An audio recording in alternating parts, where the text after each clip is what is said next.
नमस्कार, DD news में आपका स्वागत है। मैं हूं चंद्रशेखर जोशी और आइए सबसे पहले आपको दिखाते हैं इस वक्त की हेडलाइंस।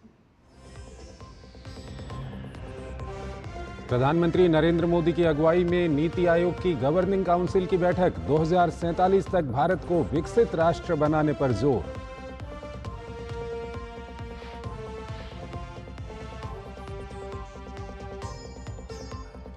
बीजेपी शासित राज्यों के मुख्यमंत्रियों और उप मुख्यमंत्रियों की आज शाम भाजपा कार्यालय में होगी बैठक। राज्यों में जारी विकास योजनाओं पर होगा मंथन।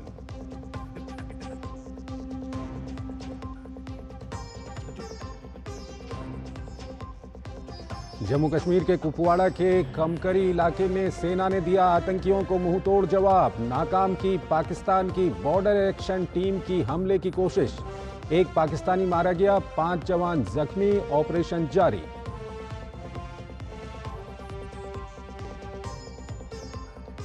उत्तर प्रदेश के बलिया में स्कूली बच्चों से भरी पिकअप वैन और ट्रक की जोरदार टक्कर, एक छात्र की मौत, कई घायल। मुख्यमंत्री योगी आदित्यनाथ ने दुर्घटना के प्रति व्यक्त की संवेदना। घायल छात्रों के लिए जिला प्रशासन को दिए समुचित उपचार के निर्देश। पेरिस ओलंपिक में भारत निशानेबाजी के साथ अपने अभियान की करेगा शुरुआत। 10 मीटर मिश्रित टीम क्वालिफिकेशन में 2 भारतीय जोड़ी दिखाएंगी अपना दम। मुक्केबाजी, हॉकी, बैडमिंटन के भी मुकाबले आज।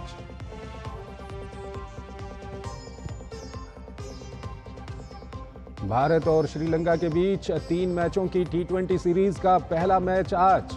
पल्ले केले में सूर्य कुमार यादव की बतौर कप्तान पहली सीरीज। और आइए अब खबरों को विस्तार से देखते हैं। प्रधानमंत्री नरेंद्र मोदी की अध्यक्षता में नीति आयोग की 9वीं शासी परिषद की बैठक हो रही है। नई दिल्ली के राष्ट्रपति भवन के सांस्कृतिक केंद्र में भारत को एक विकसित राष्ट्र बनाने पर ध्यान केंद्रित करने के साथ इस वर्ष की बैठक का विषय है विकसित भारत एट 2047। बैठक में विकसित भारत पर दृष्टिपत्र के प्रस्ताव पत्र पर चर्चा प्रस्तावित है। इस बैठक का उद्देश्य केंद्र और राज्य सरकारों के बीच सहभागी शासन और सहयोग को बढ़ावा देना, सरकारी युक्तियों के वितरण तंत्र को सुदृढ़ बनाने के जरिए ग्रामीण और शहरी दोनों आबादी के लिए जीवन की गुणवत्ता को बढ़ाना है।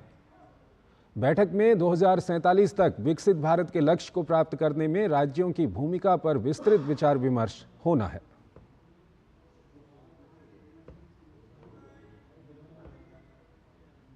वहीं प्रधानमंत्री नरेंद्र मोदी की अध्यक्षता में बीजेपी शासित राज्यों के मुख्यमंत्रियों और उप मुख्यमंत्रियों की आज शाम दिल्ली के केंद्रीय भाजपा कार्यालय में बैठक होगी। बैठक में बीजेपी के शीर्ष नेताओं के साथ राज्यों में विकास योजनाओं पर चर्चा होगी। केंद्र सरकार की विभिन्न सामाजिक योजनाओं की बीजेपी शासित राज्यों में हो रही प्रगति पर भी समीक्षा हो सकती है। लोकसभा चुनाव के बाद पीएम मोदी की अगुवाई में तीसरी बार केंद्र में एनडीए सरकार बनने के बाद बीजेपी के मुख्यमंत्री और उप मुख्यमंत्रियों की बैठक हो रही है। ऐसे में राज्यों में आगे की रणनीति पर भी विचार हो सकता है। ये बैठक ऐसे समय में हो रही है जब केंद्र सरकार ने आम बजट संसद में पेश किया है। गौरतलब है कि राज्यों के मुख्यमंत्री नीति आयोग की बैठक में शामिल होने के लिए दिल्ली में हैं। बीजेपी के केंद्रीय कार्यालय में होने वाली बैठक में बीजेपी शासित राज्यों में केंद्र की कल्याणकारी योजनाओं की प्रगति की फीडबैक भी ली जाएगी।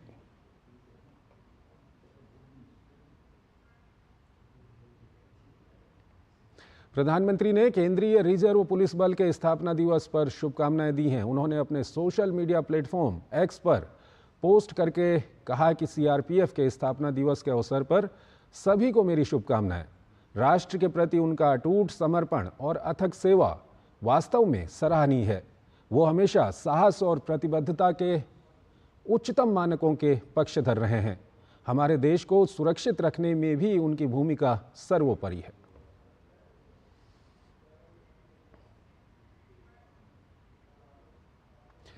केंद्रीय मंत्री एल मुरुगन ने आंध्र प्रदेश में आयोजित मीडिया कॉन्फ्रेंस में कहा कि 2024-25 का बजट विकसित भारत का बजट है, जिसमें देश के आर्थिक विकास के साथ ही आंध्र प्रदेश के विकास पर भी विशेष जोर दिया गया है।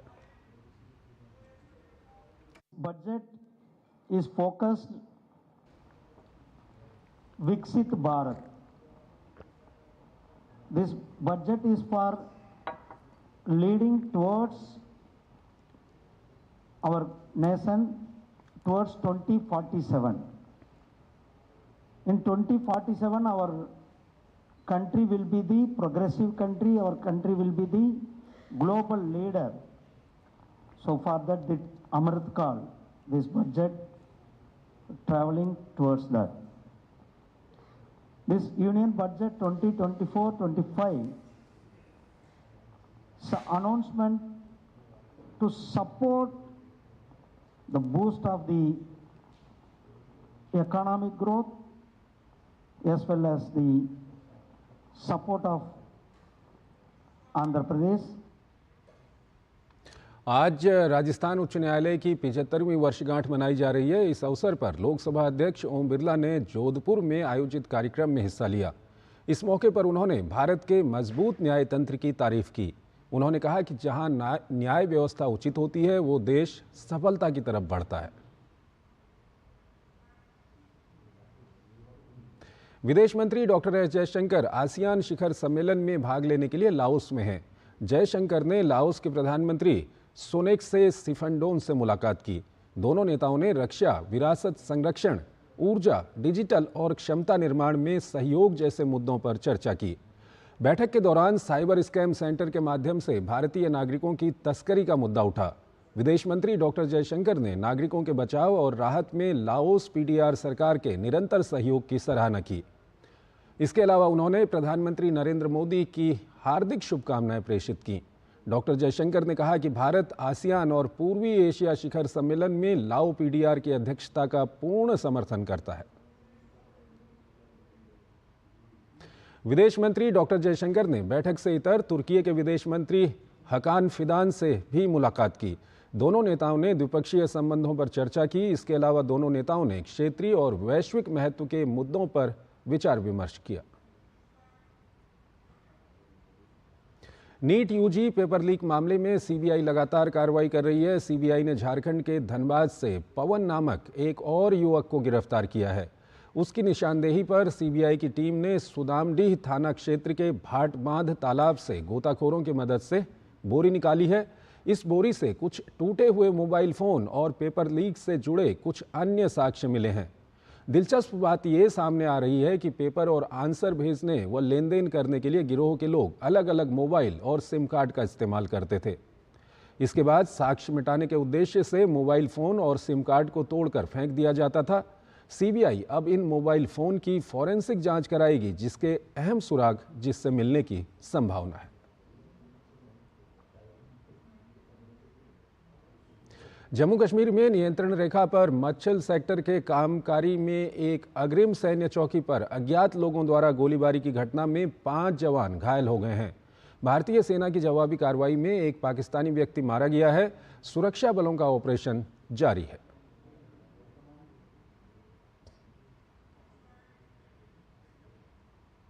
यूपी के बलिया में खड़े ट्रक में स्कूली छात्रों से भरी पिकअप वैन ने जोरदार टक्कर मारी, जिसमें एक छात्र की मौत हो गई।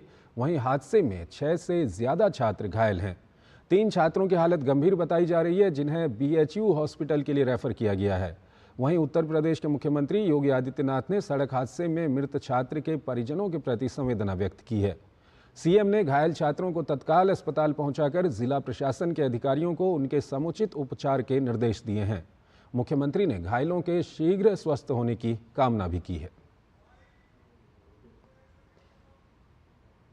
दुखद घटना हुई है सुबह, और थाना फेफना पड़ता है हमारे सदर तहसील में, उसके अंतर्गत क्षेत्र का यह मामला है।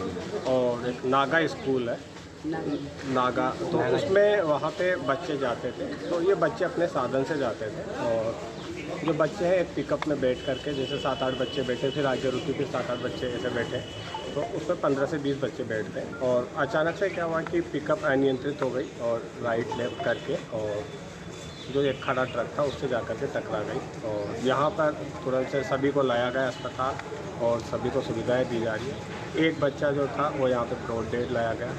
3 से 4 बच्चे जो है क्रिटिकल है, उसमें से 2 को बीएचयू रेफर किया गया है। बाकी को यहीं पर हम जो हमारी क्रिटिकल केयर यूनिट है और आईसीयू है उसमें रख रहे हैं। हमारे सीएमओ, सीएमआर, सभी मेडिकल स्टाफ यहाँ पर लगा हुआ है। क्षेत्र की घटना है। वहाँ पे पिकअप पे बच्चे जा रहे थे और जो पिकअप है वो अनियंत्रित होकर के एक खड़े ट्रक से टकरा गई, तो जिसमें अभी तक की सूचना में 15 बच्चे वहाँ घायल हुए थे, उनको तत्काल हॉस्पिटल लाया गया और उसमें एक बच्चे की अभी मृत्यु हो गई है और 2 बच्चों को BHU के लिए रेफ़र किया जा रहा है और ड्राइवर भी वहाँ मौके पे घायल हो गए थे, उनको भी यहाँ हॉस्पिटल लाया जाएगा। आगे इसकी पूरी जाँच की जा रही है।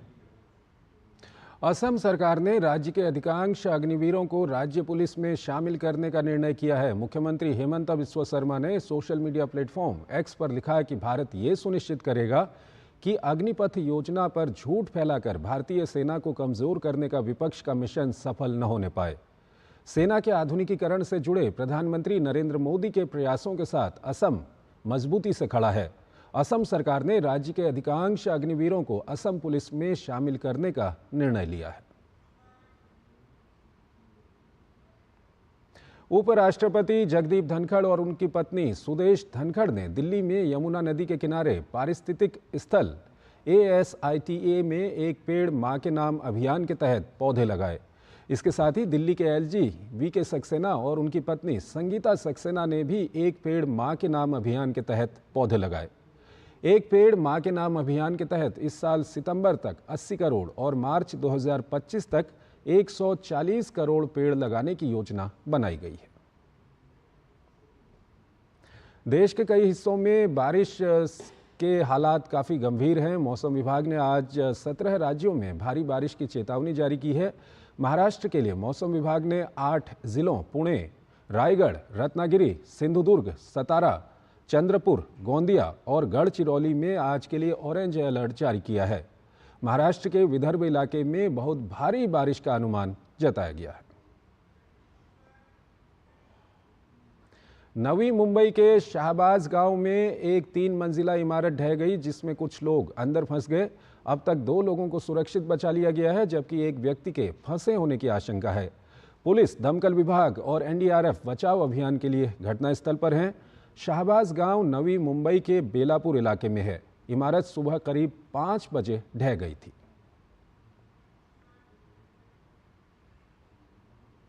वहीं अगर गुजरात की बात करें तो यहां मौसम विभाग ने भारी बारिश का रेड अलर्ट जारी किया है। बारिश से गुजरात के कई हिस्सों में बाढ़ जैसे हालात हैं। बाढ़ से सबसे ज्यादा प्रभावित इलाकों में नवसारी और तापी है। नवसारी और सूरत में NDRF ने रेस्क्यू ऑपरेशन चलाया। नवसारी में बाढ़ प्रभावित लोगों के लिए राहत और बचाव का काम जारी है। बाढ़ से प्रभावित लोगों के लिए खाने का इंतजाम भी किया जा रहा है। वहीं बड़ोदरा, सूरत और द्वारका में भारी बारिश से हालात खराब हैं।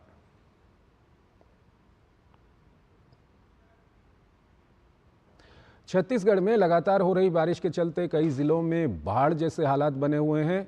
बलौदा बाजार में भारी बारिश के चलते दरचूरा गांव का बांध टूट गया है, जिससे कई गांवों में पानी भर गया है। खासकर गणेशपुर गांव में बांध टूटने से हालात बद से बदतर बने हुए हैं।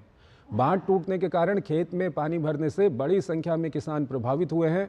घटना की सूचना मिलने के बाद प्रशासन की टीम मौके पर पहुंची, जहां NDRF की टीम ने SDRF के सहयोग से बाढ़ से प्रभावित 3 लोगों को बचाया। वहीं बारिश की संभावना को देखते हुए NDRF की टीम अलर्ट पर है। उत्तराखंड के टिहरी जिले में भारी बारिश के बाद हुए भूस्खलन के चलते मलबे में दबने से 2 महिलाओं की मौत हो गई। धर्मगंगा नदी में बाढ़ आने से 2 और लोगों के बहने की भी खबर सामने आ रही है। भिलंगाना के बालगंगा क्षेत्र में भी बारिश ने भारी तबाही मचाई है। कई हेक्टेयर सिंचित जमीन बह गई है और दर्जनों गांव के रास्ते, पेयजल योजनाएं, सिंचाई नहरें और विद्युत लाइनों को काफ़ी नुकसान हुआ है। प्रशासन की तरफ से अधिकारियों को आवश्यक व्यवस्थाएं करने के निर्देश दिए गए हैं। प्रभावित लोगों के लिए अस्थायी राहत शिविर भी बनाया गया है। मौसम विभाग ने प्रदेश में आज उत्तरकाशी, चमोली, रुद्रप्रयाग, देहरादून, पिथौरागढ़ व बागेश्वर जिले में भारी से बहुत भारी बारिश होने का पूर्वानुमान जारी किया है। केदार गांव की जहाँ तक बात करें, वहाँ पर कल तो बालगंगा ने जो है कहर मचाया था और एक मकान और कई खेती जो है सैकड़ों नाली कृषि भूमि तो बही थी। लेकिन आज रात को जो है धर्मगंगा नदी ने इतना कहर भर पाया है कि नदी जो है अपना जो मूल स्वरूप है उसको परिवर्तित कर जो है दूसरी जगह मतलब बस्ती की ओर आई। उसमें जो है 2-3 जो मकान हैं वो जो बह गए हैं। एक जो है लॉस बह गया है और कई गौशालाएँ और पिंगलदास हैं, एक उनकी जो है पशु जो हैं 4 पशु बंधे हुए थे, वो रात को जो है रह गए हैं। डीआरडीओ ने पूर्व राष्ट्रपति और प्रख्यात वैज्ञानिक डॉक्टर एपीजे अब्दुल कलाम की पुण्यतिथि के अवसर पर श्रद्धांजलि अर्पित की है। इस अवसर पर डीआरडीओ के अध्यक्ष, महानिदेशकों, निदेशकों और अन्य वरिष्ठ अधिकारियों ने पुष्पांजलि अर्पित की।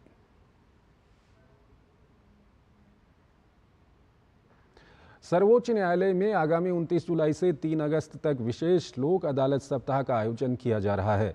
इस दौरान आपसी सहमति और समझौते के आधार पर मामलों का निपटारा किया जाएगा। इस सप्ताह में वैवाहिक और संपत्ति विवाद, मोटर दुर्घटना, दावे, भूमि अधिग्रहण, मुआवजा, सेवा और श्रम से जुड़े मामलों सहित कई तरह के लंबित मामलों को शीघ्र निपटान के लिए लिया जाएगा। इस सप्ताह में सभी संबंधित पक्षकार, अधिवक्ता और सरकारी, गैर सरकारी प्रतिष्ठान शामिल हो सकते हैं। इनमें शामिल होने के लिए लोग सशरीर या आभासी रूप से भी भाग ले सकते हैं। लोक अदालतें नागरिकों को त्वरित और किफ़ायती न्याय प्रदान करने में एक महत्वपूर्ण भूमिका निभाती हैं। सर्वोच्च न्यायालय अपनी स्थापना के 75 वर्ष पूरे होने के उपलक्ष्य में ये विशेष लोक अदालत सप्ताह का आयोजन कर रहा है। अमेरिका की बात करते हैं। कमला हैरिस ने राष्ट्रपति चुनाव के लिए आधिकारिक तौर पर उम्मीदवारी घोषित की। उन्होंने एक्स पर पोस्ट करके कहा कि आज मैंने आधिकारिक तौर पर संयुक्त राज्य अमेरिका के राष्ट्रपति पद के लिए अपनी उम्मीदवारी की घोषणा करते हुए फॉर्म पर हस्ताक्षर किए।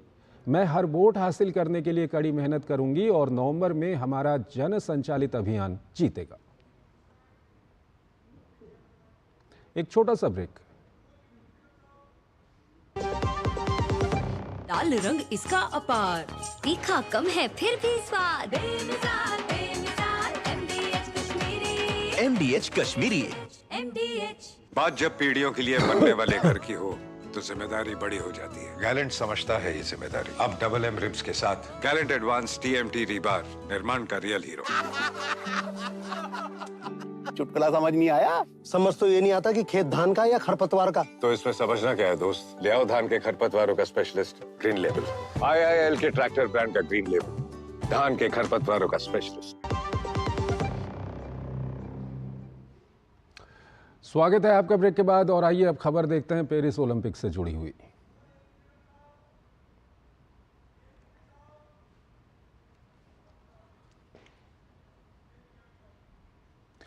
पेरिस ओलंपिक में आज भारतीय खिलाड़ी रोइंग, निशानेबाजी, टेनिस, बैडमिंटन, हॉकी और मुक्केबाजी की स्पर्धाओं में अपने अभियान की शुरुआत करेंगे। आज भारत का शेड्यूल इस प्रकार है। रोइंग में पुरुषों की सिंगल स्कल हीट आयोजित होगी। वहीं निशानेबाजी में 10 metre air rifle mix team qualification round में भारतीय निशानेबाज अपने अभियान की शुरुआत करेंगे। निशानेबाजी में ही पुरुषों के 10 मीटर एयर पिस्टल का क्वालिफिकेशन राउंड खेला जाएगा। निशानेबाजी के 10 मीटर पिस्टल क्वालिफिकेशन राउंड में महिला निशानेबाज अपने अभियान की शुरुआत करेंगी। इसके अलावा टेनिस में पुरुष युगल का राउंड ऑफ 32 मैच खेला जाएगा। बैडमिंटन में पुरुष एकल, ग्रुप स्टेज और महिला युगल ग्रुप स्टेज मैच में भारतीय शटलर कोर्ट पर उतरेंगे। वहीं हॉकी में भारत का सामना न्यूजीलैंड से होगा। इसके अलावा मुक्केबाजी के महिला वर्ग में 54 किलोग्राम भार वर्ग का मैच होगा। पेरिस ओलंपिक इतिहास के ग्रीनेस्ट गेम्स होंगे। आयोजन समिति ने पेरिस ओलंपिक को पर्यावरण के अनुकूल बनाने के लिए कई कदम उठाए हैं। पेरिस ओलंपिक के 95% ओलंपिक ढांचे का दोबारा इस्तेमाल किया जाएगा। खेलों के आयोजन के लिए सिर्फ एक स्थायी आयोजन स्थल का निर्माण किया गया है। भोजन में भी 60% से अधिक विकल्प शाकाहारी हैं, जिससे कार्बन फुटप्रिंट में कमी आएगी।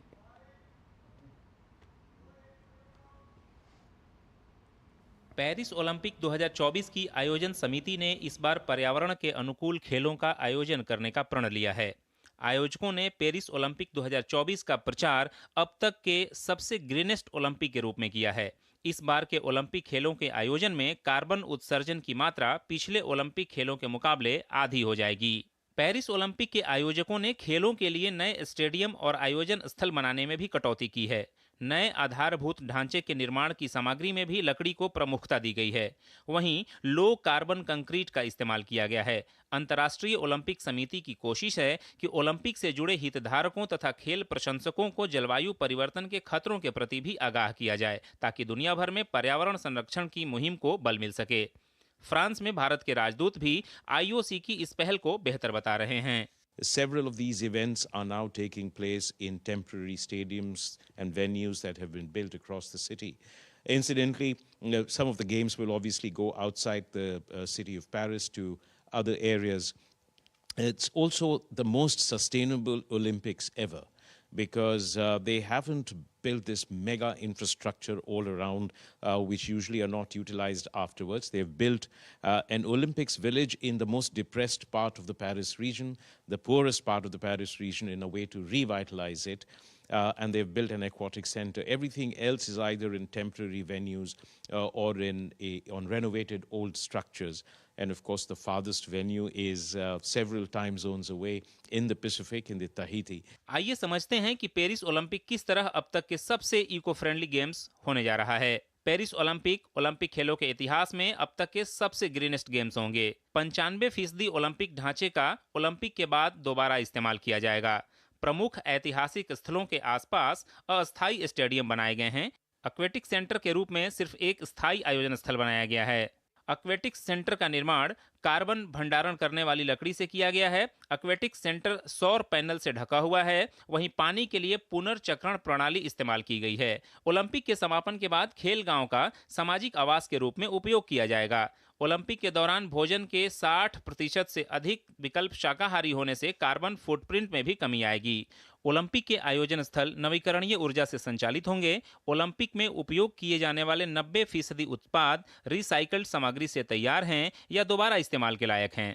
दुनिया भर में बढ़ते जलवायु संकट को देखते हुए पेरिस ओलंपिक 2024 ने एक मिसाल कायम की है और उन्होंने कार्बन के प्रभाव को कम करने के लिए खास इंतजाम किए हैं इस बार के ओलंपिक में, जिसका प्रमुख कारण है कि जलवायु संरक्षण किया जा सके और जलवायु में जो कार्बन फैल रहा है और जिसकी वजह से पर्यावरण को नुकसान हो रहा है, कहीं ना कहीं उसके प्रभाव को कम करके एक बार फिर से वैश्विक मंच पे इसको दुरुस्त किया जा सके।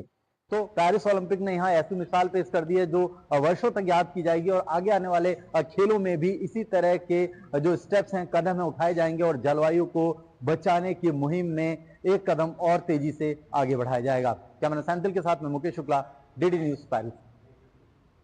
पेरिस ओलंपिक में जहां भारतीय खिलाड़ी अपना दम भरेंगे, वहीं खेल प्रेमी भी पेरिस पहुंच रहे हैं। ऐसे ही एक खेल प्रशंसक भारत को चीयर करने के लिए केरल से पेरिस तक का साइकिल पर सवारी करके आए हैं। इनका नाम फैज़ है। फैज़ इससे पहले भी कई देशों की यात्रा साइकिल से कर चुके हैं और उनके नाम कई रिकॉर्ड भी दर्ज हैं। फैज़ ने खास मुलाकात फैज़ से की हमारे संवाददाता मुकेश शुक्ला ने। पेरिस ओलंपिक में जहां एक तरफ भारतीय कंटिंजेंट अपना जलवा बिखेरेगा, वहीं फैंस भी यहां पर उनका हौसला बढ़ाने के लिए पहुंच रहे हैं। एक ऐसे ही फैंस हैं हमारे साथ जो केरला से साइकिल से पेरिस तक का सफ़र तय किया उन्होंने और यहां पर आए हैं भारतीय टीम को चीयर करने के लिए। केरल से हैं फैज़ हमारे साथ। फैज़, कितना बड़ा मोमेंट है ये आपके लिए, कितना बड़ा पल है जब आप इसको एंजॉय कर रहे हैं और पेरिस आए हैं टीम को? 2 साल का जर्नी है ये। 2022 अगस्त 15 शुरू किया केरला से। This is my 36th country. India, Oman, UAE, Saudi, Qatar, Bahrain, Kuwait, Iraq, Iran, Armenia, Georgia, Turkey, Greece, North Macedonia, Serbia, Croatia, Slovenia, Hungary, Slovakia, Austria, चेक Republic, Poland, Germany, Denmark, Sweden, Norway, Netherland, Belgium, UK, France. This is my final destination. After Olympics, I'll fly back to India. I came for Olympics. आपका world record में भी नाम है, आपने दिखाया था। कितने रिकॉर्ड आपके नाम हैं और कितना एक्साइटमेंट होता है बाईसाइकिल पे सफ़र करना? बहुत चैलेंजिंग है। Last week I got World Book of Record London from British Parliament. That's an amazing moment. Actually, that's an achievement. Actually, this journey took 2 years. 2 years. I'm conveying some message: world peace, healthcare, zero carbon, anti-drugs. On the way, I'm meeting with students, interacting with students, and conveying this message. School visit करके ये पूरा message convey कर रहे हैं। मिले आप बहुत सारे प्लेयर से, मैंने देखा आप बता रहे थे गिलक्रिस्ट से, नीरज चोपड़ा से, कैसे मुलाकात? From London, I got chance to meet Gilchrist, Harbhajan Singh, Suresh Raina, Gibbs. Budapest, I met Neeraj Chopra. That was an amazing thing in this journey. तो एक्सपेक्ट कर रहे हैं यहाँ भी कुछ मैं ट्राई कर रहा है। क्या मैसेज देना चाहेंगे ये साइकिल से जो आप ये पूरा सफ़र तय कर रहे हैं, सेन रिवर पर हैं, एफएल टावर है, क्या मैसेज है आम लोगों को, पब्लिक को? एक्चुअली हम लोग स्पोर्ट्स के लिए इतना ज़्यादा कॉन्सेंट्रेट नहीं कर रहा है। Sports is very good for health. I am conveying that message. Health is more important through sports. That's why I came to see Olympics. But it's good, जहाँ पर आप खड़े हैं यहाँ पर बहुत सारे बाईसाइकिलिस्ट आपको दिख रहे हैं, तो एक अच्छा कंपनी मिल रहा है। पेरिस में लोग रनिंग और साइकिल पे ज़्यादा फोकस, ये पूरा आदमी देख रहा है, मैं नहीं। ये झंडा है हमारा, फ्लैग है, everybody is looking that only. तो पेरिस के लोग जिस तरह से साइकिल को बहुत एस्पायर करते हैं, ऐसा ही आपको अच्छा लग रहा है? साइकिल का इस्तेमाल करेंगे तो पोल्यूशन, साइकिलिंग बहुत अच्छा है। Everywhere cycle track is dedicated, cycle track is there. I am really enjoying cycling here in Paris. बहुत शुक्रिया हमसे बात करने के लिए। तो ये थे फैज़ जो केरल से साइकिल का सफ़र करते हुए पेरिस आए हैं, और इनको यहाँ पर एक अच्छा माहौल मिलेगा क्योंकि इस पेरिस शहर में भी साइकिलिस्ट बहुत सारे हैं और बहुत इंजॉय करते हैं साइकिल को यहाँ के लोग। तो एक अच्छा मैसेज है कि साइकिल का इस्तेमाल करें, और इन्होंने जिस तरह से लोगों से मुलाकात करी है, यहाँ पर भी टीम इंडिया को चीयर करने आ रहे हैं। कुछ एथलीट्स इनसे यहाँ पर भी मिलने वाले हैं। कैमरा सैंतल के साथ Mukesh Shukla, DD news Paris. Bharat और श्रीलंका के बीच 3 मैचों की T20 सीरीज का पहला मुकाबला आज पल्लेकेले में खेला जाएगा। श्रीलंका दौरे के लिए नए कोच गौतम गंभीर और T20 के नए कप्तान सूर्य कुमार यादव के नेतृत्व में टीम इंडिया की ये पहली T20 सीरीज है।